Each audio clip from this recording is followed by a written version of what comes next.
But, my dear Lord Peter, there are only 37 minutes in question. His sister died at 10:37. The General arrived at the club at 10 a.m. Then why no poppy in his lapel? It was Armistice Day. Everyone else in the club on that morning was wearing a poppy. Everyone. Except gallant old true blue General Fenton. And there are other interesting matters. Examining the clothing he was wearing on that day, do you know what I found? A small tear in the trousers, a piece of pile from a carpet caught in one of the shoes, and varnish on the shoe itself, which, incidentally, I'm having analysed. You may have to pay. And then, in a blotter in the library at the club, not in the General's rooms, mark you, I found this piece of paper with some figures written on it in a rather shaky hand.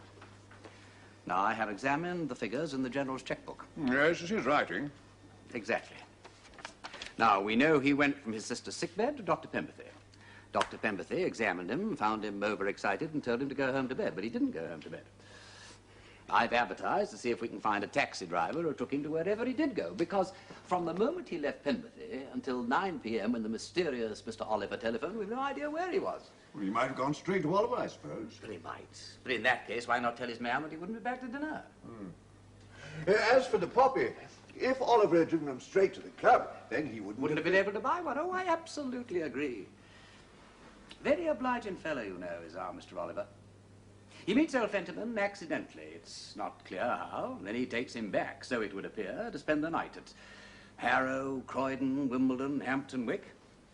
We don't know where. Then he drives him to his club in the morning, just in time for the old boy to die peacefully of a heart attack in his most comfortable armchair by the fire. What are you suggesting, Lord Peter? What I said before. I strongly advise your clients to settle. Oh, but she won't settle. The Dorland woman won't settle. Then I suggest that we find Mr. Oliver. And one way of doing that, oddly enough, may be through Miss Anne Dorland, because unless she knows something, it is very hard to understand why she is so absolutely determined not to agree to a settlement. Why should I see him? No reason, Miss Dorland, unless you want to see him. Well, I shan't see him. Mason, tell Lord Peter Wimsey I don't want to see him. I'm not at home. Very good, miss. Wait. He won't think it odd. Ungracious, perhaps? Well, what's graciousness got to do with it? This is 1922. I don't have to be gracious. He is a gentleman, not a person. Even in 1922, there are forms of politeness. All right, you do it. You're my solicitor. That's your business, isn't it? My dear Miss Dorland, if you could contrive not to be quite so liberated, at least until you have the money. Oh, very well. I'll write a note. Presenting your compliments and regretting that you're not able to grant him an interview. Well, I don't see that that's any more polite than not at home. If Lord Peter has come to visit as the representative of Major Robert and Captain George Fentiman... You know he has. Miss Dorland requests that he will address himself to Mr. Pritchard, solicitor of Lincoln's Inn, who acts on her behalf. Anyway, why should you see him? He's not a policeman. Nobody has to see him. Oh, I think somebody ought to see him. It wouldn't do for him to imagine that there was anything wrong. I tell you, some bloody little man keeps following me all the time. Does he? Now, why should he do that? How should I know? He's just there, that's all. Every time I look. Is he? Well, it's a bit inconvenient. Don't want that kind of thing. You don't believe me, Robert, just say so. Of course I believe you. Why shouldn't I believe you? And stop humouring me. More coffee, Robert. Oh, thanks, Peter. Oh, sorry. I may get a little nervy from time to time, but I'm not quite off my rocker, you know. If I tell you someone's following me, then someone is following me. Sugar? No, thank you, Peter. Will you, for God's sake, stop behaving as if I weren't here! Of course you're here, George. Not about that. You have some more coffee. It's very good. Treat me like a child, both of you. Not, sir. If you will go on talking about little green men following you about. I didn't say green and I didn't say men. One man, Robert, following me. Where? I've been looking for a job. again. Place in Great Portland Street, been advertising. Selling cars. Sheila hasn't been well. Look, if you're really stony broke, we could get an advance from Merbles. They can't have you making yourself ill, my dear. George exaggerates. I do not exaggerate! Steady on. I'm sorry, but I do not exaggerate. Sheila has been ill. You've been having headaches, haven't you? I'm not the only one in this family who has headaches. George thinks this man is following him and it upsets him. I know this man is following me. He was at the table behind me in the ABC when I had lunch. He was there at the showrooms pretending to look at a Bentley. A Bentley. The man wears paper collars. He's hardly respectable. He has tortoiseshell glasses, Robert, and a small clipped moustache, and a very blue chin. And every time I look at him, he turns away. Well, it's about this Fentiman business. We're not alone. I prefer my clerk to be present at an interview of this sort. Of what sort? My move, eh? Well, you'll have to wait for it. Do you mind if I smoke? Would you have one yourself? Thank you, no. I never smoke in business hours. Very proper. Much more impressive. Puts the wind up the clients, what? Thank you.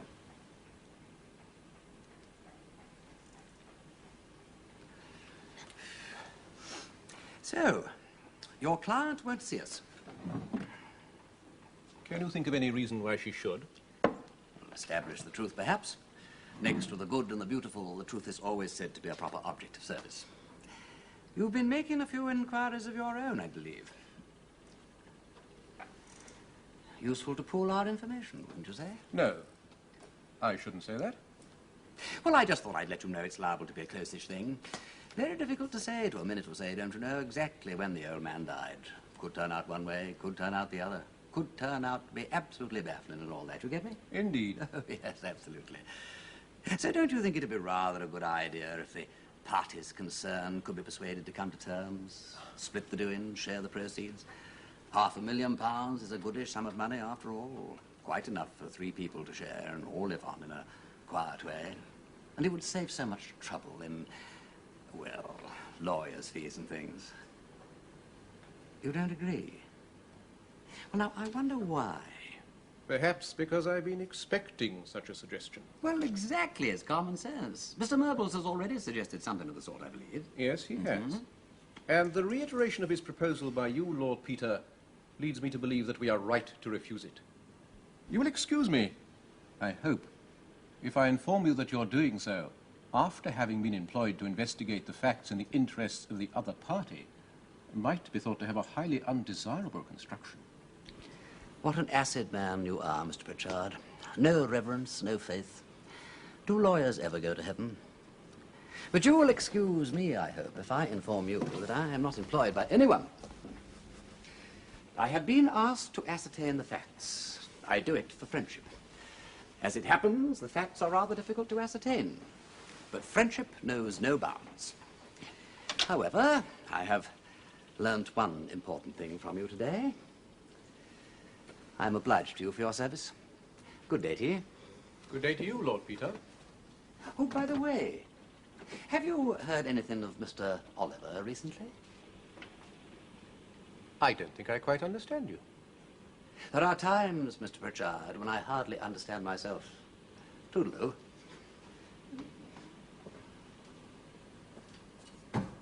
You'd better get me Miss Dorland on the telephone. Oliver? He clearly thought it important. Thank you. Goodbye.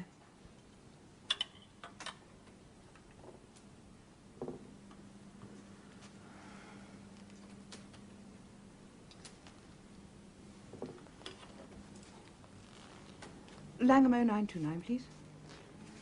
Thank you. Hello, it's Anne. Yes, I know, but I can telephone, can't I? It doesn't do any harm to speak to you on the phone. But, Walter, I get so lonely. They'd sawn the body up, rather perfunctorily. 6 pieces in all, head, arms, legs, trunk. Wrapped it in the Northern Echo and dispatched it Sheffield to Euston in a crate labelled York ham.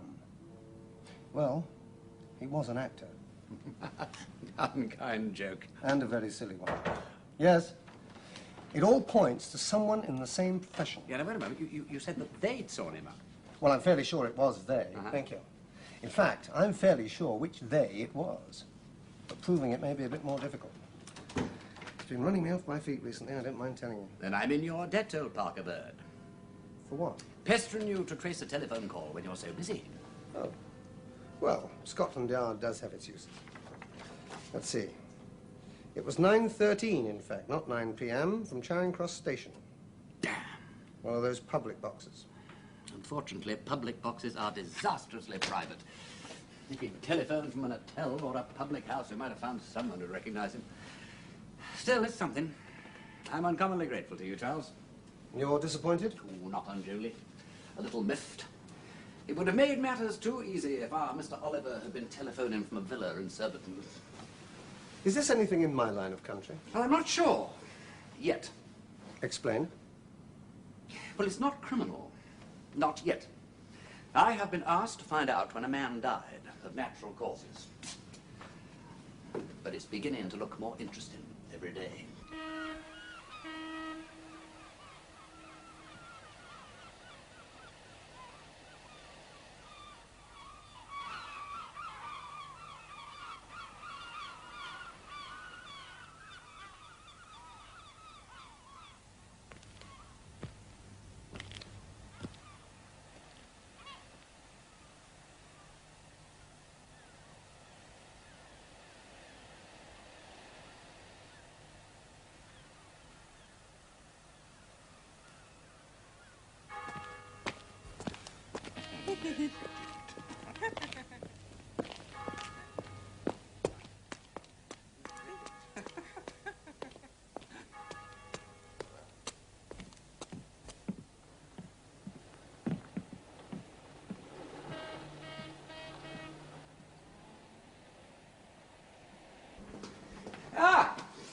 This is Mr. Hinkins, a taxi driver. Ah, I'm glad to meet you, Mr. Hinkins. To do with your advert, sir. He appears to have collected the journal from Dr. Penberthy's rooms. Ah, splendid, splendid, splendid. Yes, that's right, sir. A very old gentleman he was. Took my taxi at approximately 5:30 at 43 Harley Street. I remember the day very well. It remains in my memory, being as it was precisely the day before Armistice Day, November the 10th it was, and shortly afterwards my magneto commenced to give trouble. The consequence being that I lost the use of my cab on Armistice Day itself, which was a considerable loss, Armistice Day being not merely a sad occasion, but a good day for us. Well, naturally, naturally. Okay, well, sit down, sit down, sit down. And you then drove him to? Not where he asked. No? Well, eventually, of course, I did set him down at the destination, but it was not where he asked to go at first. 27 Dover Street, he said. He was going home, then? He never went. Just as we was coming out into Cavendish Square, he sees this gentleman passing on the pavement. Stop, he says, halt, and commences waving his hand. The upshot being that the gentleman joins him in the cab, whereupon drive round Regent's Park, says the old gentleman, round and round till I tell you to stop. Describe this other gentleman. Tallish, sir, fairish, 30-ish as to age. Suit? Greyish. Overcoat? Darkish. And he had this butler-coloured moustache, good quality New Zealand. George. What? George, his name. Because after we'd gone twice round the park, with me driving particularly careful so as not to interrupt the conversation, put me down at Gloucester Gate, says the younger gentleman, and when I does so, the old gentleman calls out after him, "Goodbye, George, bear in mind what I've said." Then where did you take him, if not back to his flat in Dover Street? Bellona Club, sir, Piccadilly. The time? I'm getting on for 6:30. Thank you, Mr. Hinkins. You have been most helpful. Yes, yes, indeed. Thank you very much, Mr. There you are. Oh, thank you, sir. Did the old gentleman seem at all upset when speaking to this George? No, sir, I wouldn't say that. Not agitated, sir, by no means. Thank you, Mr. Hinkins. This way. Sharpish, sir. You might say sharpish. Sharp in his manner. What you might call telling him off, sir. Thank you, Mr. Hinkins. The Bellona Club. Well, we've learnt one thing at any rate. You remember that piece of paper I showed you with some figures written on it? In General Fendiman's writing, yes. You found it concealed in the blotter. Not concealed. No, no, no, I never said concealed. I found it in the library at the Bellona Club, tucked away in a blotter. As if... As if what? Well, as if someone hadn't finished with it. R, 150,000. G, 300,000. And then some smaller amounts with initials. Lady Dormer had told him that afternoon about her will. He was trying to decide how to dispose of the money. He knew that she was dying, but he didn't know that he was. So he must have met Mr. Oliver at the club. Accidentally, because he didn't intend to. He had no intention of going to the Bellona Club when he left Pemberley. And yet Oliver ain't a member. Not by that name, at any rate. Interesting. George. Hmm? It must have been George. What, tallish? Butter-colored? Oh, well, it's clearly George. He hasn't mentioned it. The taxi ride? Hmm? No. No, that's interesting, too.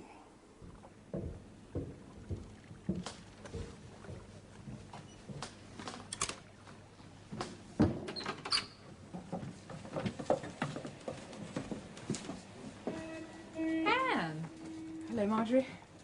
I've been walking about. My dear, I see you have. I thought I'd look in. But of course.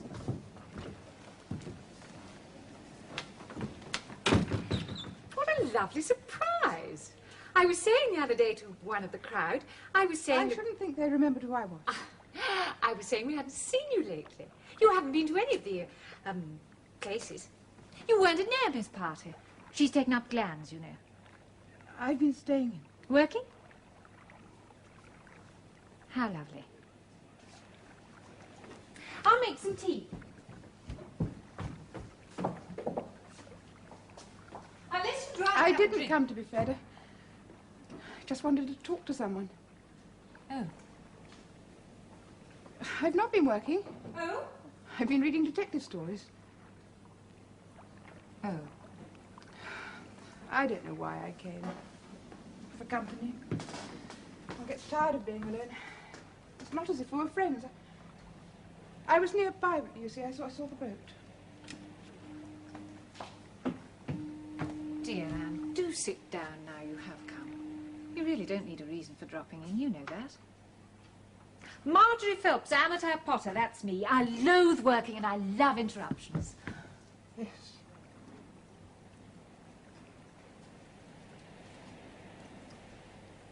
Is it your aunt's death? I didn't know you were close. We weren't. It isn't. Ah. Do you remember that time I got involved with... Ambrose? Everyone in the crowd had to be involved with him sooner or later. I didn't know that at the time. I was an easy conquest, very ignorant. Innocent. Ambrose said I didn't know my way around. Everyone knew about him, he said, and not knowing was my fault. Anyway, he'd given me pleasure, he said, so I ought to be grateful to him instead of nagging at him. Yes, I remember. You were kind to me then. I remember coming to you and crying a lot. Oh, my dear. Everyone in our set comes to me and cries a lot. I wasn't particularly kind. I thought so. Because I'm not really in your set. Not really one of the crowd. It's happened again, then? Not with Ambrose. Oh, no, that's well over. And you couldn't exactly say it had happened again. I mean, I haven't been given pleasure. Or not in that sense. Who's that? Oh, it's a friend of mine. A sort of friend. He's a lord, as a matter of fact, though you couldn't call him grand. I made it as a present. Peter Wimsey. A friend? You could call it a rather on and off arrangement. And, my dear, there's pleasure. I'm sorry I interrupted you. I won't stay for tea. Anne.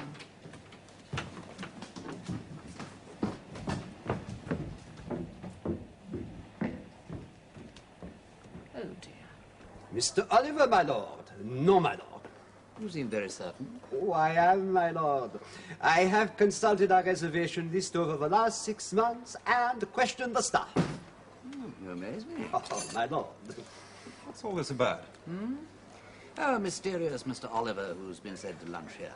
Oliver? But not recently, it seems. You know, I only get 90 minutes for lunch. Barbarous arrangement, isn't it? Don't tell me you're regretting your new job already. Captain Fentiman will have the muscles and so shall I. Mool. Someone else has been making inquiries about Mr. Oliver, I take it? Major Robert Fentiman, my lord. Robert? Described him, did he?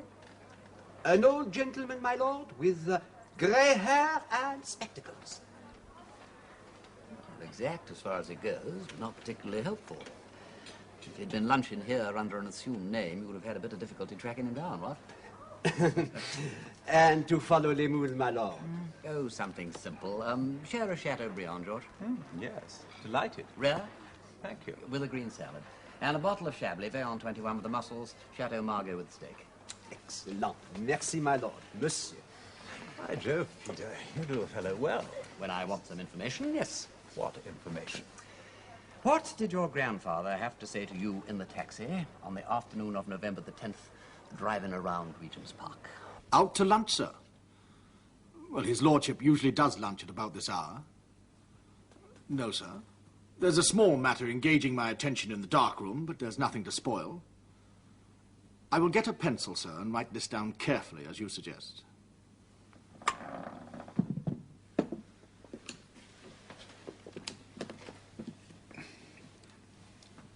Yes, sir. Oh, all about the purity and courage of a good woman and how he'd cut me out of his will if I didn't reform my domestic behavior. Silly old man. Anyone would think I was carrying on with another woman. I know I row with Sheila sometimes, but I don't mean half I say. I'm very fond of her, really. I bought her some flowers this morning, freesias. I thought they looked rather jolly. I've got them back at the showrooms.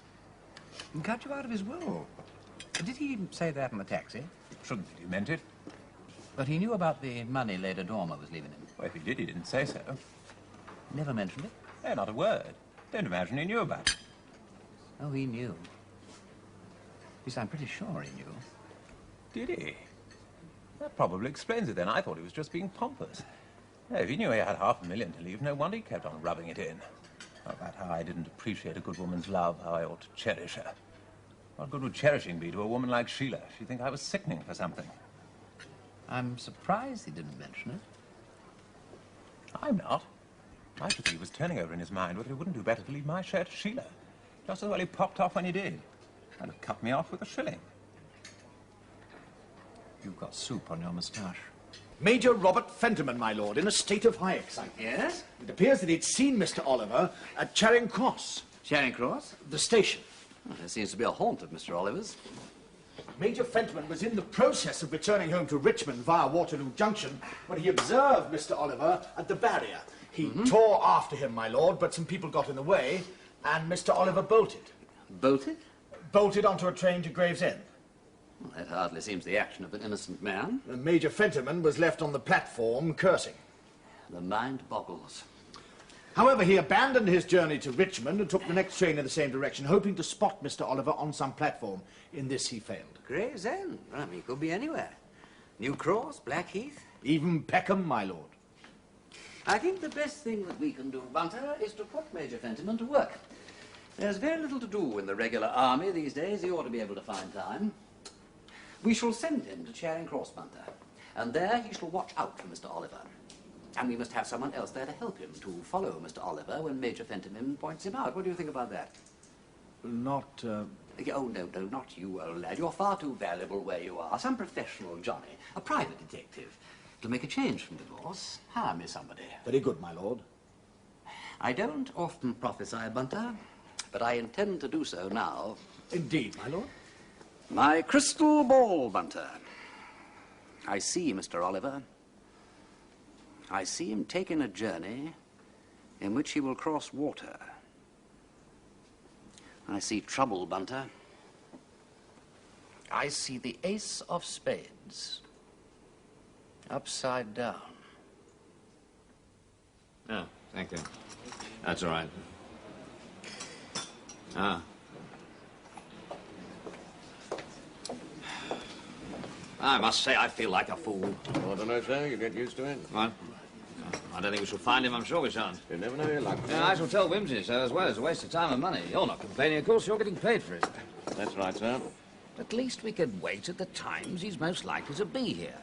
Go to the office in the morning, getting home in the evening. Say, an hour at 10, an hour at 5. As it is, I'm not getting any lunch and the army's going to pot. I understood Mr. Oliver retired, sir, from business life. What? Oh, that's right, yes. These things must be 5 years old at least. The whole thing's a wild goose chase. Haven't you hoped to spot a fellow on Charing Cross Station? As I understand it, sir, you already have. Huh? Oh, yeah. Oh.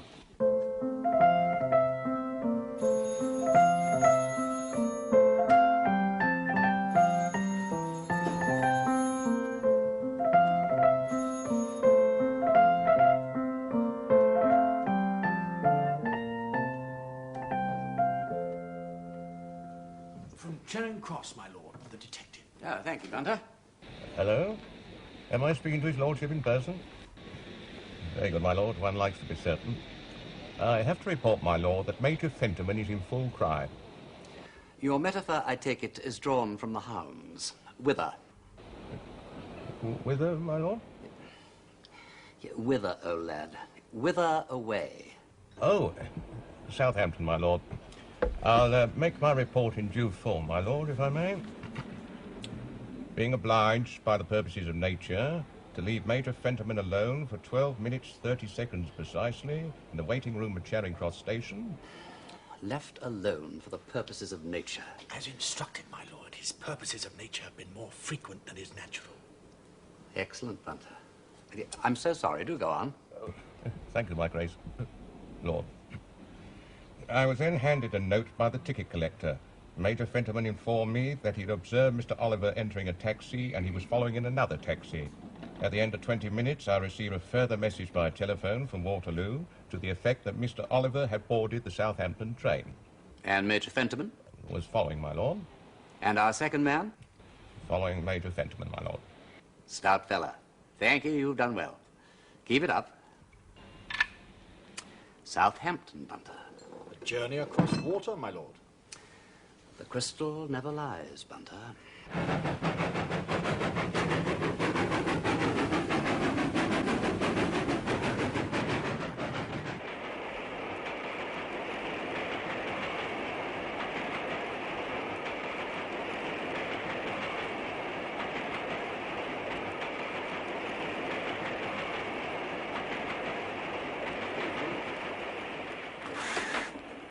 Oh, excuse me, sir. We're just running into Southampton docks. You've got me luggage. Yeah, no, I haven't, no.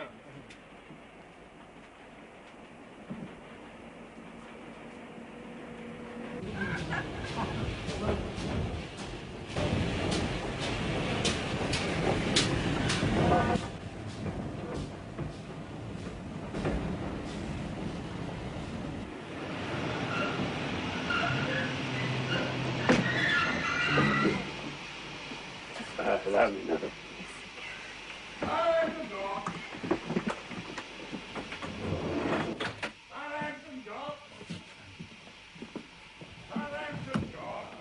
I'm sorry, sir. I'm afraid you have to get out down the corridor.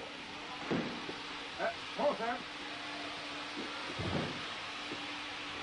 Excuse me. Yes? Mr. Oliver, I think. No, I don't think so. Oh, just a minute. Excuse me, my lord.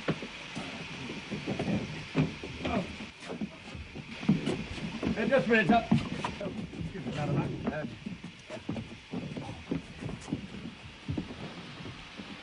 I said, excuse me.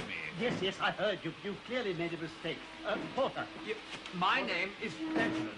You knew my grandfather, General Fentiman. I'm sorry to interrupt. Haven't seen a small boy in a green school cap. I'm sorry, no. Look, what I want to know is where my grandfather spent the night of November the 10th. He was wearing a luggage label with his name on it. Madam, I'm sorry. Sir, excuse me. Porter. Now, wait a minute. I haven't finished. Excuse me, madam. I'm sorry. Porter. Forgive me, please. Mass sir! You are Oliver. I am Fentiman. I am not Oliver. I do not know who Oliver is. I do not know who you are, and I do not desire to know. I have a great deal of luggage in the van, and I wish to find a porter. I said, excuse me. Now, look here. Don't think that you can get away. Take your hand from my arm. Not until you give me a proper answer to my question, damn it. I didn't follow you all the way to Southampton to be shrugged off like some damn beggar in the street. Help! Help! This man's assaulting me. Help! Porter! Guard! Help! Help! This man's assaulting me. Help! Help! He was wearing a luggage label with his name on it. What is all this? In the end, he showed me his passport. Mr. Postlethwaite, I understand, lived in Kew. Say when? When? Now, I must say I felt a fool. Yeah, but he was Oliver. I could have sworn it. Oh, I believe you. What? And don't you see, if it were Oliver, and he were going off like that abroad with a forged passport, he must have had something pretty important to hide. Good God, you don't think there was anything funny about Grandfather's death? Oh, there must be something pretty funny about Mr. Oliver, when you bear in mind that he disappeared from Gatties almost immediately after your grandfather's death, and now he seems hell-bent on leaving the country. Yeah, but hang it all, what could he have to do with the old man's death? Well, I don't know, but I think we ought to try and find out. How? Apply for an exhumation order. Dig him up? Well, it's a bit disrespectful, isn't it? Well, he is dead, Fentiman, and there was no post-mortem, you know. Oh, Pemberley gave a certificate. Because at that time there was no reason to suspect there was anything wrong. Well, there isn't now. Well, there are some peculiar circumstances, to say the least. Peculiar? The contents of the viscera might give us a clue as to when he died. You mean you can tell when a fella died by looking into his tummy? Not exactly, of course, but one might get an idea. For instance, if we discovered that he'd only that moment swallowed his brecker, it would show that he died not long after arriving at the club. I don't like it, Wimsey. Why can't we come to some settlement? Because Anne Dornan won't settle. For some reason. I shall ask Merbles to suggest an exhumation to her solicitors. If she's an honest woman, she'll support our application. If not... If they can't dig him up without my permission. Well, if you're an honest man, you'll give it. You have nothing to conceal, I suppose? What? Oh, no, of course not, no. They already suspect us of some sort of dirty work. Your brother's being followed around by someone I suspect of being Pritchard's clerk. They've been making inquiries at the club. They're looking for something, but they don't as yet know what it is. And that is why they won't settle. Now then, do you want to get at the facts, or are you just out to collar the cash, by hook or by crook? You may as well tell me quite frankly which it is. Well, of course I want the facts. Then come and sit down, and I'll dictate the letter of application for you to the Home Office. After all your experience during the war, you oughtn't to be so sensitive about corpses. You and I have seen many things far less seemly than a nice, quiet little resurrection in a respectable cemetery. An exhumation? We understand so. On what grounds? We wonder, Dr. Penberthy, if you could think of any. We've been making inquiries ourselves, without any conspicuous success. It was very embarrassing.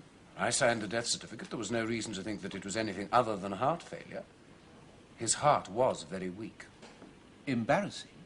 It's always embarrassing when one has positively stated the cause of death and somebody wants to dig the body up again.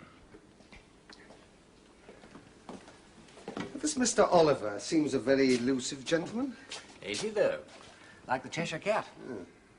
Would it altogether surprise you to learn that when I made a few discreet inquiries at Gatties, I discovered that nobody had the slightest recollection of him?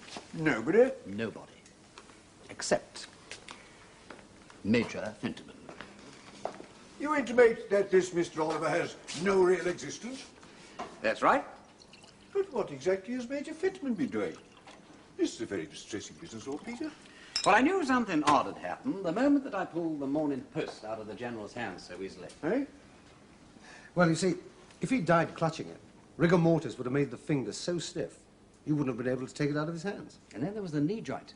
Don't follow you. Well, it was loose. You see, if during the period of rigor mortis you loosen one of the joints by force, it remains loose, it don't stiffen up again. Which is why, in a hospital, if the nurses carelessly let a patient die and stiffen with his knees up, they call on the largest and fattest member of the staff to sit on the corpse's knees and break the joint loose again. It was obvious from the start that the corpse had been tampered with. Did Dr. Penberthy know? Well, of course, but he wasn't going to make an indiscreet fuss about it. That don't pay for a doctor. He had no doubt about the cause of death. You might have let me know. I warned you not to stir up mud. So you think General Fentiman spent the night at the club? Yes. Dead? Yes. Robert Fentiman spent that night at the club, too. Good God. Well, it's a pretty theory, Peter, but where was the body? I mean, it would have been a little noticeable lying about. In Robert's bedroom? Oh, I doubt it. The staircase was in full view of the hall. It would have been too risky carrying the body up it. I think the General's hat and coat might have spent the night in Robert's bedroom, but that's about all. Well, where then? Telephone cabinet. You remember that there'd been some complaints about it being labelled out of order? But think of the risk. Well, there was no risk. If anybody had opened the door, despite the notice, there was old General Fentiman who'd gone in and died of fury at not being able to get his number. I've been back there, as a matter of fact, since, and I've had a look at the telephone box. I thought you were looking rather pleased with yourself. Shall I tell you what you found? Oh, pray do tell me. A seat inside the cabinet, because the body was found in a sitting position. Quite right. And a scratch, perhaps, on the paintwork where the foot had rested and stiffened in that position. Very good. I told you I was having the varnish from the shoe analysed. Anything else, Charles? Carpet, perhaps, matching something else from the shoe. Right again. And a projecting nail in the exact right position to cause a small tear in the dead man's trousers. Yeah, I'm at Newhaven. I haven't got much time. The boat's leaving soon. Well, his lordship is dining with guests. Of course, I could summon him. Yeah, don't bother. Just tell him I'm on the trail, Bunter. The trail? Yeah, we found him. Oliver. One final question, gentlemen. How did Robert Fentiman get his grandfather's body out of the telephone cabinet and into the armchair by the fire when the club was full of members? Yes, of course. How very ingenious. Very good, Peter. Am I not to be told? For Armistice Day. 2 minutes silence. They'd all have been out on the balcony, standing more or less to attention. What a terrible thing. What an abominable action at a time of national mourning. When I got back to Charing Cross, he wasn't there. But this detective, Johnny, he'd left me this message saying he'd found definite traces of Oliver and was following him to Paris. Asked me to come on afterwards to make the identification, so of course I'm going. Now, just tell his lordship what's happened and I'll cable from Paris. I will inform his lordship, of course. But you must admit, Mervyn's coming from a military man. Oh, decidedly ingenious, yes, I admit that. But Yes, it's against the law, too. Precisely.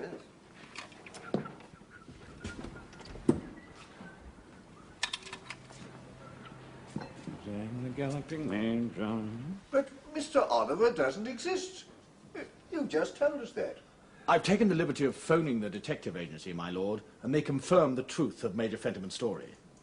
Oh, there's an ingenious theory gone whistling down the wind. Well, not necessarily, Peter. It fits the facts. It just means that Mr. Oliver is now your villain and not Robert Fentiman. Well, we must stop the exhumation. Why? Now we know when the General died. Hardly seems any point in disturbing his remains. Well, unfortunately, Robert signed the application, so you'll have to get Robert to stop it. And you heard what Bunter said. Robert has gone to Paris. So we can't stop it. Peter, you are up to something. I'm afraid it can't be stopped. Apparently, Major Robert Fentiman can't be reached. He's abroad. I don't understand. But have you told him I've changed my mind? I'm prepared to settle. It doesn't make any difference, Miss Dorland. They'll dig the old man up in any case.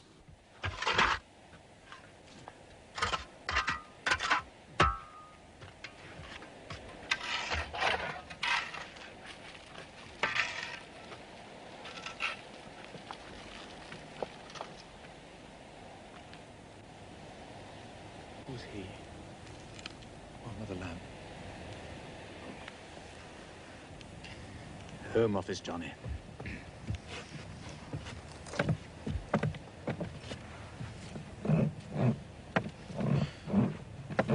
I really don't see the point of all this.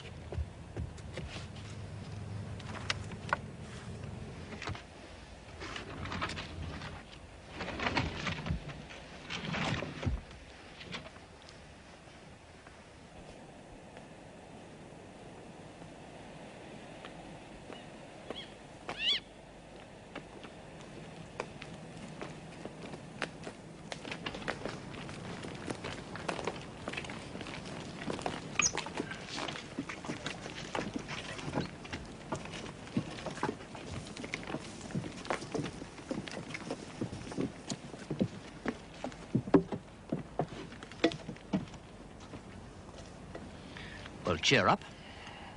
At least it ain't raining.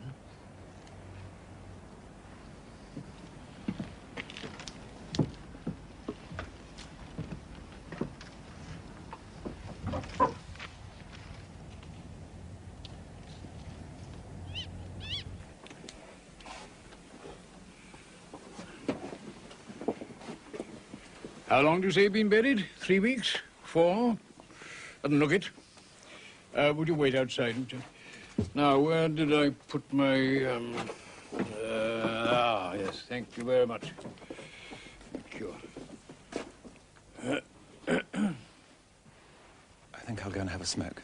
I'll wait for you outside. Yes, of course.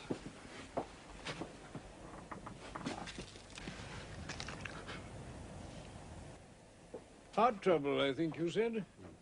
Well, I don't see any unusual appearance. You? No.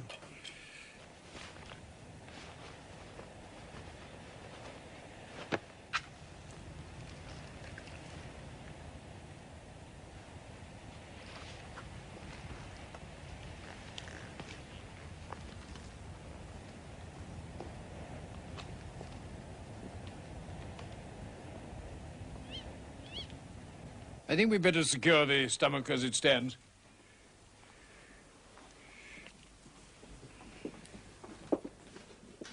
We ought to be able to get a pretty good idea of what you want to know. Decomposition is very little advanced. Pass me that, will you, Mr. That? Thank you. I don't think you need me here any longer, Myrbles. My dear fellow, this is not a social occasion.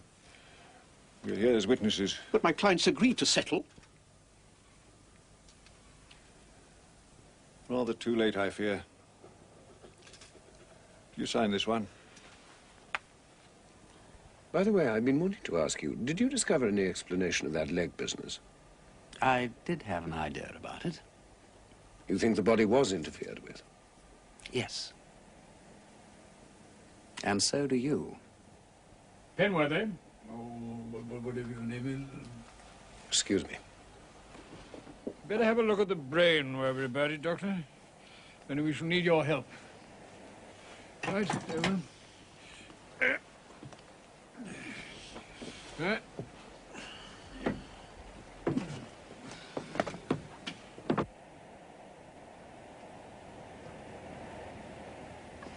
All over? Nearly. They found anything? They don't start looking till they get everything back to the laboratory. I don't like it. Well, I suppose it had to be done. What's that? Somebody sneezing, I think. There are always people in graveyards, whatever the time of night. Shall I tell you something very interesting, George? Anne Dorland is prepared to settle. Don't you find that interesting?